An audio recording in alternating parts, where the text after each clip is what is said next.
Hey everyone, I'm going to continue to read the one and only Ivan. Nights. I close my eyes, I dip my fingers into the paint. When I'm done with one piece of paper, I set it aside to dry. It's so small, just one sheet. I'm going to need so many. I move on to the next, and the next, and the next. It's a giant puzzle, and I'm making the pieces one by one. By morning, my floor is covered with paintings. I hide the paintings under my pool of dirty water before Matt can see them.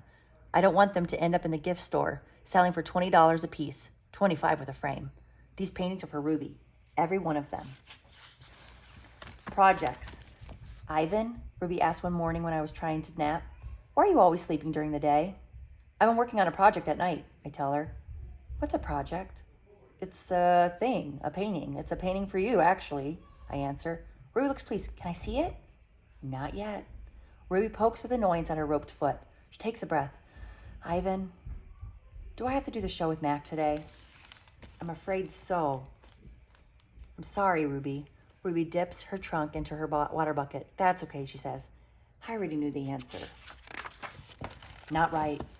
It's night again, and everyone's asleep. I look at the picture I've just made, one of dozens. It's smudged and torn, a muddy blur. I place it beside the others lining my floor. The colors are wrong, the shapes are off. It looks like nothing. It's not what I'm trying to create. It's not what it's meant to be.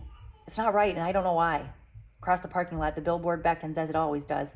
Come to the exit 8 Big Top Mall and Video Arcade, home of the one and only Ivan. Mighty Silverback. If I could use human words to say what I need to say, this would all be so easy. Instead, I have my pots of paint and my ragged pages. I sigh. My fingertips glow like jungle flowers. I try again. Going nowhere. I watch Ruby plod around the ring in endless circles going nowhere. More visitors have been coming, but not many. Max says Ruby's not picking up the slack after all. He says he's cutting back on our food. He says he's turning off the heat at night to save money. Ruby looks thinner to me, more wrinkled than Stella ever was. Do you think Ruby's eating enough? I asked Bob. I don't know. I'll tell you one thing, though. You're sure as heck painting enough, Bob wrinkles his nose. That stench is unbelievable. And I found yellow paint in my tail this morning. Bob isn't happy about my night painting, he says. It's unnatural. Now while I work at my art, Bob sleeps on Not Tag. He claims he prefers her because she doesn't snore. She says her belly doesn't rise and fall and make him seasick. What is the plan of yours anyway? Bob asks. If you explain it to me, I could help out. He gnaws at his tail. Maybe I could come up with something that doesn't involve, paint. I can't explain it, I tell him. It's an idea in my head, but I can't get it right. And anyway, I'm almost out of supplies. I should have known I wouldn't have enough. I kick up my tire swing. It's spattered with drops of blue paint. Stupid idea. I doubt that, Bob says. Smelly, yes. Stupid, never. Bad guys. Most of the day I doze. Late in the afternoon, Mac approaches. Bob slips under Not Tag. He prefers to keep a low profile around Mac. Mac gaze falls on my pool. A corner of one of my paintings is visible. What's that, big guy? He asks. I calmly eat an orange, ignoring him, but my heart is racing. Mac kicks at the plastic pool. Underneath it are all my paintings. Mac yanks one piece of paper. It slips out easily, and he doesn't seem to notice the other paintings. The page is stripped with green, and which is what happens when blue paint and yellow paint get together. It's supposed to be a patch of grass. Not bad. Where'd you get the paint anyway? George's kid? He considers. I'll bet I can get 30 for this picture, maybe even 40. Mac turns on the TV. It's a Western. There's a human with a big hat and a small gun. He has a shiny star pinned to his chest. That means he is the sheriff, and he'll be getting rid of all the bad guys. If this sells quick, I'm getting you some more of that paint, buddy, Mac says.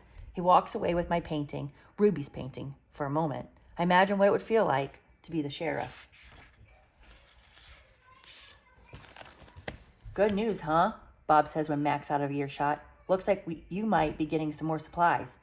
I don't want to paint for Mac, I say. I'm painting for Ruby. You can do both, Bob says. You're an artist, after all.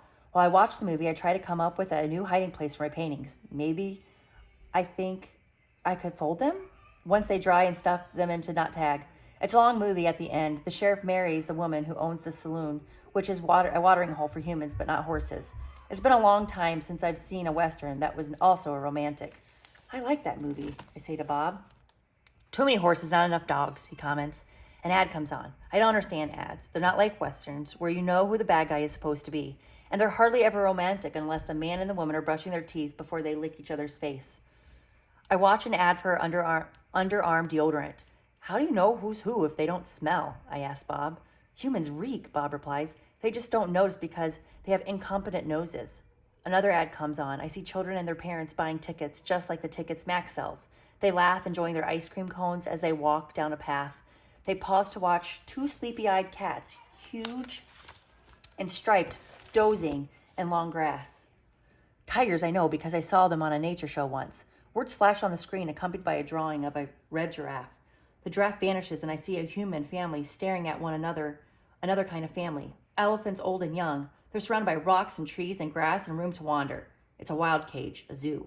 I see where it begins and where it ends. The walls that say you are this and where are that. And that is how it is always supposed to be. It's not a perfect place. Even just a few fleeting seconds on my TV screen, I can see that a perfect place would not need walls. But it's the place I need. I gaze at the elephants and look over at Ruby, small and alone. Before the ad ends, I try to remember every last detail: rocks, trees, tails, trunks. It's a picture I need to paint.